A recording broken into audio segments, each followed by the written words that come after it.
आप अयोध्या कांड की कथा दर्शन करिए, आपको जो भी मिलेगा, सब जितने पात्र हैं सब आपको तप करते हुए दिखाई पड़ेंगे। राम जी, लक्ष्मण जी, सीता मैया 14 साल जाके वन में तपे ना। ये ना समझिएगा कि भरत जी और शत्रुघ्न जी अयोध्या में रह गए तो वो आराम से रहे होंगे। देखिए, तपना एक मानसिक स्थिति का नाम है। पहले 4 आश्रम बताए गए हैं। 4 आश्रम का नाम याद है आप लोग को? जीवन के 4 आश्रम हैं। कहो,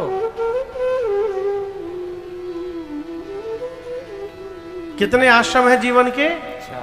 ब्रह्मचर्य, दूसरा गृहस्थ, तीसरा वानप्रस्थ, चौथा सन्यास। ब्रह्मचर्य अध्ययन का समय जो है ब्रह्मचर्य 1 से 25, 25 से 50 गृहस्थ, 50 से 75 वानप्रस्थ, 75 से आगे हरिक्षा सन्यास। वानप्रस्थ में लोग घर परिवार छोड़ के वन में चले जाते थे। अब कहां जाइएगा वन में? बुरा न मानिएगा, लोग घर से तीर्थ में जाते हैं लेकिन उसके बाद भी घर को पकड़ के बैठे रहते हैं। तीर्थ में जाने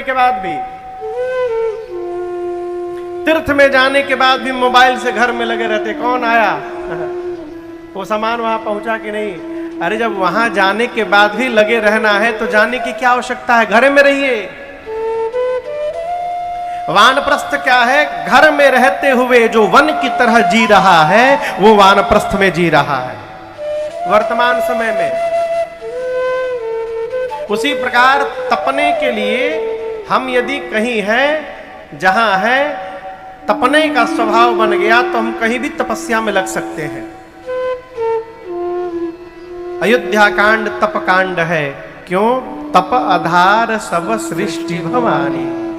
जीवन में तपश्चर्या करने से धारिता का निर्माण होता है। किसका निर्माण होता है? धारिता का, पात्रता का निर्माण होता है। आप इस भ्रम में न रहिएगा। हम आज अयोध्या कांड में मूल रूप से 2 प्रसंग है, 2 चरित्र विस्तार से भैया भरत के चरित्र को गाया गोस्वामी तुलसीदास जी ने, और भरत जी के चरित्र के पहले हमारे केवट भैया का चरित्र है। तो कल हमसे अजय बाबू ने निवेदन किया, महाराज से अब 2 ही दिन बचे हैं, पूरी कथा तो नहीं हो सकती, 7 ही दिन का समय रहा, कम से कम ये 2 चरित्र सुनाइए। तो अब जितना हो 3 घंटे में हो सकेगा हम आपको सुनाने का प्रयास करेंगे। तो भरत भैया का चरित्र है, 9 दिन भी कम पड़े इनके लिए, आधे गाने बैठ जाए तो इन 2 चरित्र में हम और आप गति करेंगे। राम जी बन गए। क्यों गए? मां कैकेयी ने भेजा? भ्रम है। राम कीन्ह चाहे सोई होई, करे अन्यथा अस नहीं कोई। राम जी जो करना चाहेंगे वही होगा। तो जब राम जी जो चाहेंगे वही होगा तो राम जी बन के गए तो कैकेयी जी ने कैसे भेज दिया? आपको मैं सब प्रमाण कह रहा हूं। राम जी की लीला में, राम जी के घर में और उस समय 2 लोग ऐसे उपस्थित थे जो ब्रह्मा जी की रचना बदलने में सामर्थ्य रखते थे। ब्रह्मा जी की लेखनी भी मिटा सकते थे। 2 लोग थे। एक राम जी के गुरुदेव भगवान वशिष्ठ जी। भरत भैया चित्रकूट में कहते हैं गुरुदेव को, गुरुदेव आप सो गोसाई विधि गति जे छे,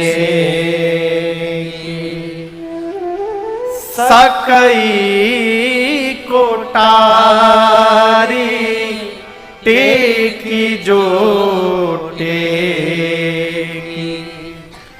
भरत जी कहते हैं गुरुदेव से, चित्रकूट से, कि गुरुदेव आप वो हैं जो ब्रह्मा की लेखनी को भी बदलने की शक्ति रखते हैं। सो गोसाई विधि गति जही छेकी। आप जो टेक रख देंगे उसको कौन मिटा सकता है। यानी गुरु जी में सामर्थ्य था कि ब्रह्मा जी की लेखनी बदल सकते थे। और दूसरे कौन है जानते हैं? भगवान शंकर। भावी उमेटि सकहि त्रिपुरारी। भगवान शंकर भावी को भी मिटाने में सामर्थ्य है, ये मानस का सूत्र कहता है। और आपसे कहूं, राम जी के वनवास की सूचना सुनकर महाराज दशरथ जी गिड़गिड़ाते हुए भगवान शंकर से प्रार्थना करते हैं, गिड़गिड़ाते हुए, हे महादेव, आज तक जो भी पिता आपकी पूजा किया होगा आपसे यही कहता होगा कि बाबा ऐसी कृपा करिए मेरी संतान मेरी हर आज्ञा का पालन करे। लेकिन दशरथ जी महाराज भगवान शंकर से कहते हैं, बाबा आप ऐसी कृपा करिए कि मेरी संतान राम मेरी आज्ञा का पालन न करे। वहां चौपाई है, आशुतोष तुम अवधर दानी आरति हरहु दीन जन जानी। हे आशुतोष, हे भगवान शंकर, आप तो अवधर दानी है। आरति हरहु, हमारे आर्त का हरण करिए। दीन जन जानी, मैं आपका जन हूं, इस समय दीनता से भरा हुआ हूं, आप मेरे दुख को समाप्त करिए। दुख समाप्त हुआ क्या? समाप्त हो गया दुख? नहीं हुआ। भगवान शंकर भी उस रचना को बदल नहीं पाए। क्यों नहीं बदल पाए? ये विषय है। यदि राम जी का बन जाना ब्रह्मा जी की रचना होती तो गुरुदेव भगवान और शंकर जी इस रचना को बदल सकते थे। क्यों नहीं बदल पाए? इसलिए नहीं बदल पाए क्योंकि राम जी का बन जाना ये ब्रह्मा जी की रचना नहीं है, ये स्वयं मेरे राम जी की रचना थी। इसलिए शंकर जी और गुरुदेव भगवान इसको बदल नहीं पाए। राम जी ने रचना बनाई देवताओं को प्रेरित करके। मां कैकेयी तो निमित्त बनी केवल। और आपको एक बात बताऊं,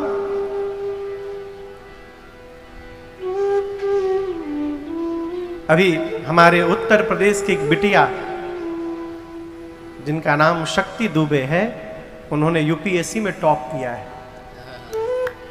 बलिया की बिटिया है, प्रयाग में रही है। आप सबको पता चला होगा, कई पत्रकार जा रहे हैं उनसे उनका इंटरव्यू ले रहे हैं। कोई कह रहा है हम पढ़ाए हैं, कोई कहता है हम पढ़ाए हैं। आप जब शिखर पर पहुंच जाएंगे ना तो आपके इस विकास के भजाने के लिए हजारों लोग दिखाई पड़ेंगे रास्ते में। अरे हम ही तो थे इनके साथ लगे थे, हम ही तो लगे थे। लेकिन एक बात याद रखिएगा, आपके लिए कलंक लेने के लिए वही तैयार होगा जो आपको अपने जैसा प्रेम करता होगा।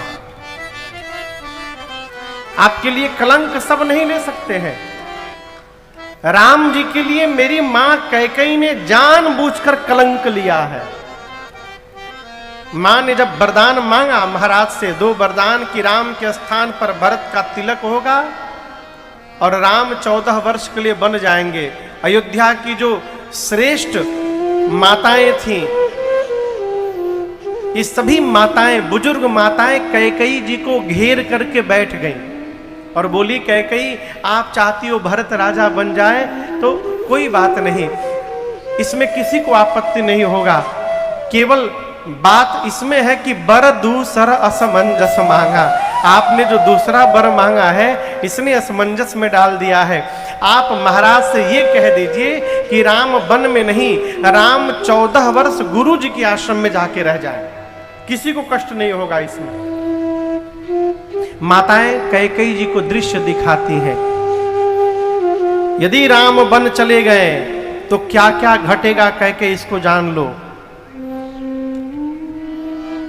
सीय की पिय संग परिहरही, लखन की रही हही धाम, राज की भूजब भरत पुनि, नृप की जियहि बिनु राम। माताओं ने कहा राम वन चले गए तो क्या सीय की पिय संग परिहरि, क्या सीता जी अपने पति का साथ छोड़ेंगी? नहीं, सीता भी बन जाएंगी।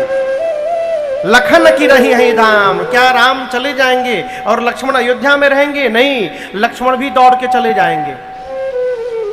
और तुम अपने जिस पुत्र को राजा बनाना चाहती हो, राज की भू जब भरतपुर, क्या भरत जी अयोध्यापुरी के राजा बनेंगे? कदापि नहीं बनेंगे।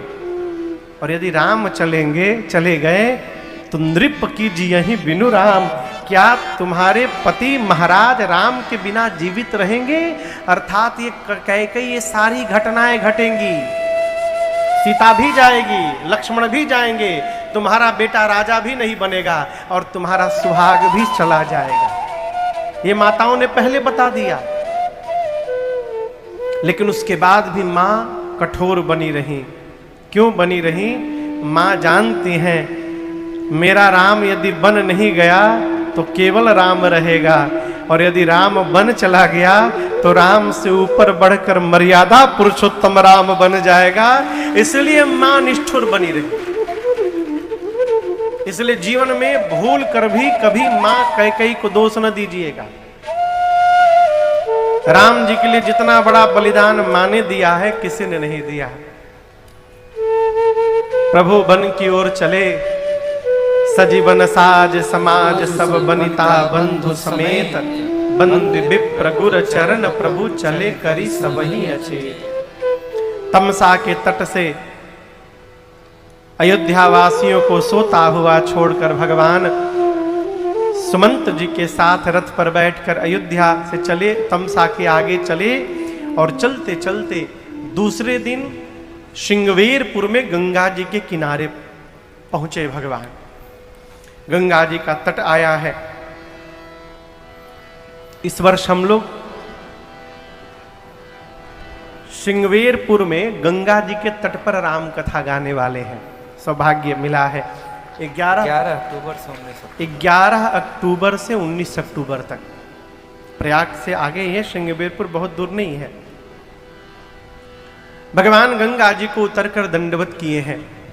पीछे से सीता जी लक्ष्मण जी ने भी उतरकर दंडवत किया है। राम जी ने यहाँ पर गंगा जी के महात्म को सुनाया है। गंग सकल मुद मंगल मूला, सब सुख करनि हरनि सब सूला। निषाद राज गुह श्रृंगवेरपुर के राजा हैं। राम जी को उपहार दे करके मिले, प्रभु ने उठा करके हृदय से लगाया है उनको। रात्रि में निषाद राजगुह ने एक शीशम के वृक्ष के नीचे कुशा की चटाई बिछाई और भगवान मैया के साथ कंदमूल पा करके उसी चटाई पर विश्राम करते हैं। निषाद राजगुह ने अपने सेवकों को पहरे में लगाया चारों तरफ। जहां राम जी सोए थे ना, चारों तरफ सेवकों को पहरे में लगाया, कहीं राम जी रात में चले ना जाएं। पहरा लगा कर आए और जब भगवान को कुशा की चटाई पर सोते हुए निषाद जी देखे तो रोने लगे, कहने लगे कैकेयी नंदिनी मंदमती, कठिन कुटिलपन की, जेहि रघुनंदन जानकी, सुख अवसर दुख दी। निषाद जी कहने लगे कैकेयी जी ने कुटिलता पूर्ण व्यवहार किया। जिन्हें राम जी के जीवन में सुख का अवसर आने वाला था, कैकेयी जी ने दुख ला के रख दिया। निषाद जी बहुत बोले मां कैकेयी को। और आपको बताऊं, जहां निषाद जी बोल रहे थे वहीं बगल में लक्ष्मण भैया बैठे थे, विरासन में पहरा दे रहे थे। यहां एक बड़ी अद्भुत बात मैं आपसे कहूं, जानते संबंध क्यों समाप्त हो जाता है? अरे बाबू, सुनने से।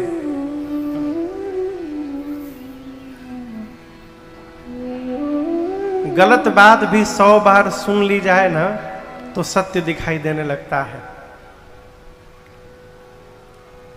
निषाद राजगुह मां कैकेयी को भला बुरा कहने लगे। मैं आपसे कहूं, लक्ष्मण जी सुने लक्ष्मण जी ने तुरंत निषाद राजगुह को अपने पास बुलाया और बोले कि आपने ये कैसे कह दिया कि मेरी मां कैकेयी ने मेरे भैया को दुख दिया है। निषाद जी, आपको पता ही नहीं है, जीवन में न कोई किसी को दुख दे सकता है, न जीवन में कोई किसी को सुख दे सकता है। ये न कहिए कि मेरी मां ने भैया को दुख दे दिया है। निषाद जी, हम अपने कर्म से सुखी होते हैं, हम अपने ही कर्म के कारण दुखी होते हैं। कोई किसी को सुख दुख नहीं दे सकता। लक्ष्मण जी ने निषाद जी को टोका। ये कथा कहती है, जिसके साथ जीवन भर संबंध बना के रखना चाहते हैं आप, उसके खिलाफ एक शब्द भी सुनना बंद करिए। एक शब्द भी सुनेंगे नहीं तो संबंध हमेशा बना रहेगा। और जहां सुनना प्रारंभ किए, धीरे धीरे सुनते सुनते संबंध समाप्त हो जाएगा एक दिन।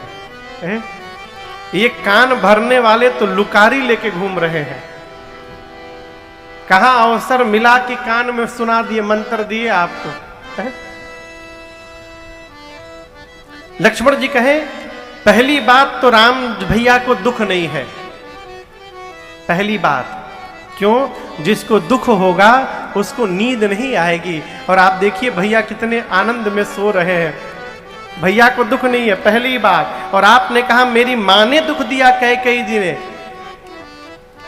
काहू न को सुख दुख कर दाता, कोई किसी को सुख दुख नहीं दे सकता। निज कृत कर्म भोग सब। इस बात को बड़ी गंभीरता से समझिएगा। सुख और दुख का कारण है मोह। क्या नाम है? 6 बीमारी है, 6। ये बीमारी हम सबको लगी हुई है। मजे की बात, कोनो टेस्ट में नहीं पकड़ाता है बीमारी। फुल बॉडी चेकअप करा लीजिए, पकड़ में आने वाला नहीं है। काम, क्रोध, मद, मोह, लोभ और 6वीं बीमारी का नाम है मत्सर। इन 6 बीमारियों में सबसे खतरनाक यदि कोई बीमारी है तो उसका नाम है मोह। क्या नाम है? मोह के कारण कामनाएं जन्म लेती हैं। मोह के कारण कामनाएं जन्म लेती हैं। अब कामना ने जन्म लिया, आप उसको पूरा करने के प्रयास में लगे गए। यदि कामना पूरी हो गई तो लोभ जन्म ले लेता है। जिमि प्रतिलाभ लोभ अधिकाई। आप समझ रहे मेरी बात को? मोह के कारण काम जन्म लेगा, कामना यदि पूरी हो गई तो लोभ जन्म लेगा, कामना पूरी नहीं भई तो क्रोध जन्म लेगा, कामना पूरी हो गई तो लोभ के पीछे पीछे दिखा दिए ना मद, दिखा दिए ना। आप समझ रहे हैं? मद आ गया। अब मद होने के बाद कामना पूरी हो गई, तब तक हमसे बढ़िया किसी की कामना पूरी हो गई है। अब हम अपनी पूरी हो गई और उनकी पूरी हो गई, दोनों का कंपेयर करने लगे। इससे मत्सर जन्म लेता है, ईर्ष्या। तो इस सब बीमारी की मम्मी का नाम क्या है? मोह। गोस्वामी जी कहते हैं, मोह सकल व्याधि न कर मूला, तेहि ते पुनि उपजई बहु सूला। गोस्वामी जी कहते हैं, मोह ऐसी बीमारी है जिससे नाना प्रकार का शूल उत्पन्न होता है। शूल समझते हैं? शूल, शूल समझते हैं जय बाबू? आप में से कौन जानता है शूल? कहिए, कैसा कांटा? ये बात है, शूल वो कांटा है जो गड़ा तो रहता है लेकिन दिखाई नहीं देता। गलत तो नहीं कह रहा हूं आदरणीय? शूल वो कांटा है जो चुभ जाता है लेकिन दिखाई नहीं देता। लेकिन जब जब आप चलते हैं वो चुभता है, पीड़ा देता है। उसी प्रकार मोह से शूल उत्पन्न होता है। मैं आपको सप्रमाण कह रहा हूं। पूज्य महाराज श्री के साथ एक कथा में था, 10 साल पहले की बात है। एक माई पूरा गहना से लद के आती थी कथा में। महाराज जी रोज बोले, बहुत भीड़ थी, भाई को आप लोग गहना पहन के ना आइए, गहना पहन के ना आइए, चोरी भी हो रही है, आप अपने क्यों किसी को अवसर दिया जाए। वो माई माने नहीं। एक दिन मिलने आई थी, बहुत सारे लोग आए थे, मिलने आई थी। तो महाराज जी ने पूछा कि माई, हम रोज मना करते, इतना गहना पहन के कथा में क्यों आती हो, सुख मिलता है क्या? बोले नहीं महाराज। बोले क्यों? बोले हमारे शरीर के गहने को देखकर मेरे बगल में जो बैठी रहती है, उसको जब जलन होती है ना, उससे हमको बड़ा आनंद मिलता है महाराज। आप दर्शन करिए, जीव कहां जी रहा है। तो ये जो दूसरे का अच्छा देखकर हमको बर्दाश्त नहीं हो पा रहा है, वो जो चुभ रहा है, वो शूल है। अब बहुत खतरनाक बीमारी है ये। इन सब बीमारी की जड़ का नाम है मोह। और ये मोह किससे किससे संबंध रखता है? तो हमारे पूरे व्यवहार से। लक्ष्मण जी ने इतनी लंबी सूची प्रणाम यहां पर दी है। जन्म लेना, मरना, मिलना, बिछड़ना, बड़ा छोटा, स्वर्ग नरक, भीतर बाहर, श्रेष्ठ मध्यम निम्न, शरीर परिवार, बेटा बेटी, पति पत्नी, संबंध हित नात कर्म काल, ये सब क्या है? मोह मूल परमारथ नाम। इन्हीं सब से मोह है हमारा, और यही मोह हमको सता रहा है। मोह के रात में हम और आप सोए हुए हैं। देखिए, मैं कथा बांच रहा हूं, आपसे एकदम ससम्मान कहना चाहता हूं, मैं भी नहीं बचा हूं। इन्हें समझिएगा कि महाराज कथा बांच रहे हैं तो इससे बच गए हैं, बिल्कुल नहीं। हम सब एक ही कैटेगरी में आते हैं। हम सब मोह में सोए हुए हैं। लक्ष्मण जी कहते हैं मोह निशा, निशा मने रात्रि, सब सोवनिहारा, असोकर देख ही सपना अनेक प्रकार। मोह में सोकर हम सपना देख रहे हैं। लड़का से मोह है तो सपना देख रहे हैं, लड़कवा बढ़ करके बहुत बड़ा अफसर बन जाएगा, और जब कमाने लगेगा तो बुढ़ापे में हमारी सेवा करेगा, फिर हम निश्चिंत होकर राम कथा सुनेंगे। ये आप सपना देख रहे हैं। क्या देख रहे हैं? हाँ, ये लड़के के प्रति जो मोह है आपका, वो मोह सपना दिखा रहा है आपको। आपने जैसा सपना देखा, संत बहादुर सिंह जी, आपने जैसा सपना देखा, यदि वैसा पूरा हो गया, आप सुखी हो गए। और आपने जैसा सपना देखा वैसा नहीं हुआ, आप दुखी हो गए। अब आप ये नहीं कह सकते कि आपके बेटे ने आपको दुखी कर दिया। नहीं, सपना किसने देखा? आपने। तो आपने अपने को दुखी किया है, आपके बेटे ने आपको दुखी नहीं किया है। आप समझ रहे हैं मेरी बात को? आप लोग समझ रहे हैं हम जो कहना चाहते हैं? ये जो सपना देखा जा रहा है ना, मोह की रात्रि में सो करके, ऐसा होगा तो वैसा कर लेंगे, अब ऐसा हो जाएगा तो ऐसा हो जाएगा, मेल आ जाएगा तो एक दाढ़ी को ही जाके डाल देंगे, आ ही नहीं रहा है मेल।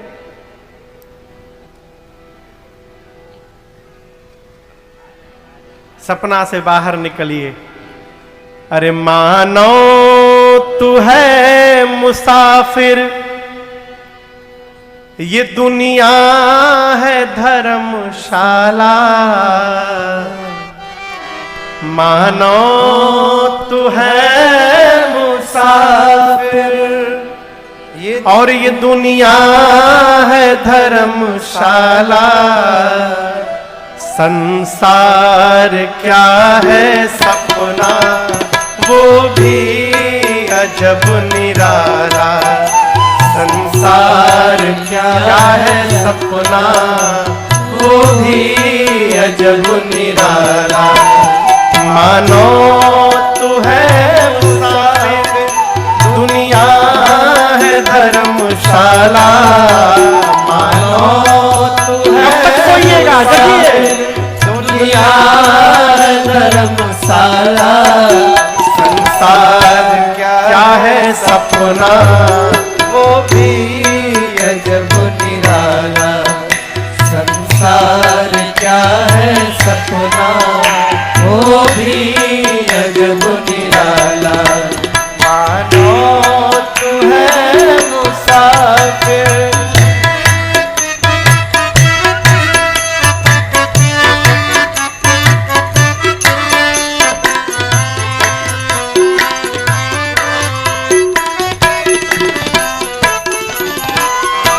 जन्मों का पुण्य संचित नरदेह तूने पाया। कंचन और कामनी में इसे व्यर्थ ही गवाया। जन्मों का पुण्य संचित नरदेह तूने पाया। कंचन और कामनी में इसे व्यर्थ ही गवाया। कौड़ी के मोल तूने, कौड़ी के मोल तूने हीरे को बेच डाला। कौड़ी के मोल तूने हीरे को बेच डाला। संसार क्या है सपना, वो भी अजब निराला। कौड़ी के मोल तूने हीरे को बेच डाला। संसार क्या है सपना, वो भी अजब निराला। मानो तू है मुसाफिर,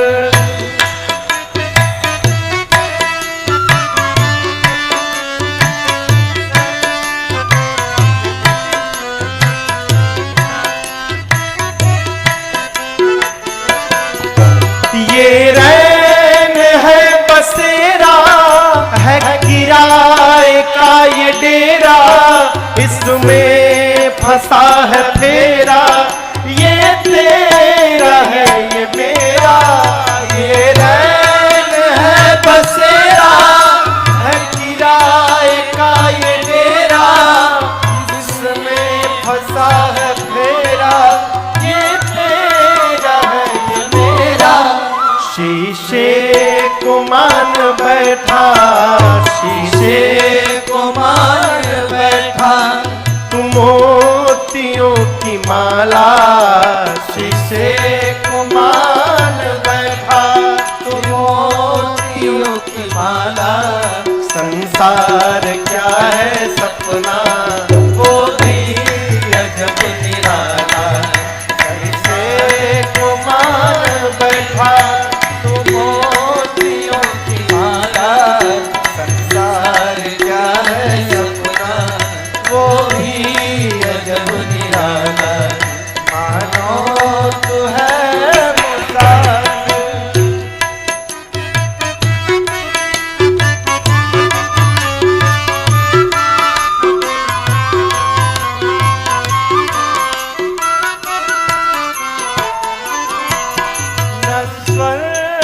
तन का ढांचा बालू की भीत काचा।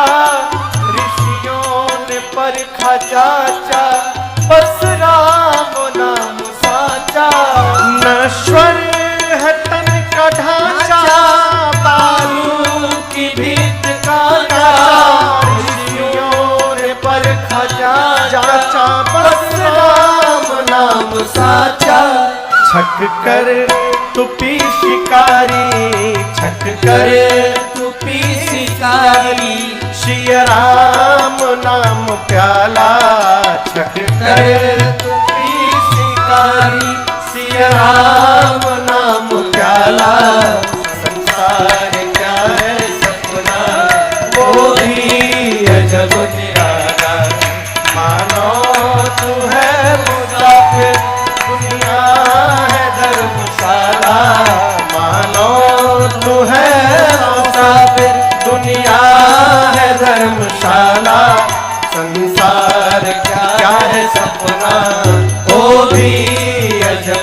निराला, संसार क्या है सपना, वो भी अजब निराला, वो भी अजब निराला, वो भी अजब निराला।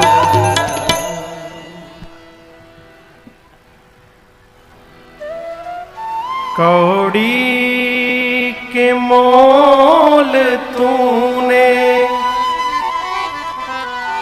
इसमें उसमें फंस गए हैं, इस हीरे को बेच डाला, संसार क्या है सपना, वो भी अजब निराला। हमारा मोह हमको रुला रहा है। हमारे पूज्य महाराज श्री एक पद गाते हैं, तेरा ही मोह तुझको कब से रुला रहा है, इस ओर तेरी मंजिल किस ओर जा रहा है? मोह से जगिए। लक्ष्मण जी बोले सब सो रहे हैं, निषाद जी बोले सब सो रहे हैं, लक्ष्मण जी बोले नहीं, कुछ लोग हैं जो जगे हुए हैं। एही जग जामिनी, जामिनी मने, जामिनी मने हो रात्रि, रात्रि। इस जगत की रात्रि में एही जग जामिनी, जागहि जोगी। कौन जगा हुआ है? जो जोगी है। कौन जगा हुआ है? जोगी है। जोगी का स्वरूप एक दिन आपको मैं बताया था। गेरुआ कपड़ा पहन के, फेटा लगा के सारंगी बजा रहे हैं, वो जगे हुए हैं, ये ब्रह्म है आप। जोगी जगा हुआ है। अब जोगी कौन है? परमारथी प्रपंच वियोगी। जो मनुष्य गृहस्थ में रहने के बाद, परिवार का पोषण करने के बाद, व्यापार नौकरी खेती करने के बाद, अपने बच्चों को पढ़ाने लिखाने के साथ साथ भोजन की व्यवस्था करने के साथ, पोष्य वर्ग की व्यवस्था करने के साथ परमार्थ में लगा हुआ है, वो व्यक्ति जोगी है। जो अपने मन को प्रपंच से दूर करके रखा हुआ है, वो जोगी है। प्रपंच समझ रहे हैं ना? दूसरा की पंचायती में फूफा बनना। जो अपने को इससे बचा के रखा हुआ है, वो जोगी है। ये होगा कैसे? वो स्वामी जी, लक्ष्मण जी कहते हैं कि जानिय तब ही, तभी समझिएगा क्या, जीव जग जागा। जब हमिंग हो रही है। विषय विलास विरागा। जीव को जगत में तभी जगा हुआ जानिएगा जब उसे विषयों से वैराग्य प्राप्त हो जाए। विषयों से क्या प्राप्त हो जाए? वैराग्य। ये वैराग्य कैसे मिलेगा? वैराग्य ओढ़ने से नहीं आएगा, क्षमा करिएगा। घर परिवार छोड़ देने से वैराग्य नहीं आता है। ये ना समझिएगा जो घर छोड़ के बाहर चला गया वो वैरागी हो गया। घर छोड़ने से वैराग्य नहीं आता। वैराग्य कैसे आता है? धर्माचरण से। धर्मत विरति जोगते ज्ञाना। जो जीवन में धर्माचरण का पालन करेगा उसी को वैराग्य प्राप्त होगा। और वैराग्य कोई एक दो दिन में नहीं आ जाएगा। ये लंबी यात्रा है। राम जी से लक्ष्मण जी ने भक्ति का प्रारूप पूछा अरण्य कांड में। राम जी कहते हैं, प्रथम ही विप्र चरण अति प्रीति। सबसे पहले क्या करना है? विप्र के चरण में प्रेम करना है। विप्र कौन? ब्राह्मण। विप्र कौन? संत। विप्र कौन? भगवान के भक्त। भगवान का भक्त किसी जाति का हो सकता है। चार वर्ण है, किसी भी वर्ण का भगवान का भक्त हो सकता है। और जो भक्त है वो विप्र की कोटि में है। भगवान का विप्र कौन? गौ मैया, विप्र कौन, गंगा मैया, पवित्र नदियां, विप्र कौन, भगवान का विग्रह, भगवान का मंदिर, भगवान के पूजन में प्रयोग में आने वाली सारी वस्तुएं विप्र की कोटि में आती हैं। पहले इनमें श्रद्धा हो, इनमें प्रीति हो। आप बाइक चला के चल रहे हैं, रास्ते में यदि गौ मैया दिखाई पड़ गई, चलाते चलाते सिर झुका के प्रणाम कर लिया, ये श्रद्धा है।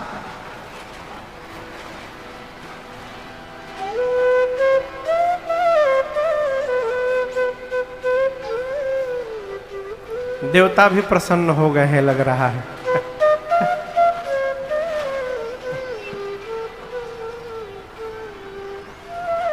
ये रस्सी भैया खोल दीजिए। हाँ, रस्सी खोल दीजिए, हवा क्रॉस करके निकल जाए बाहर।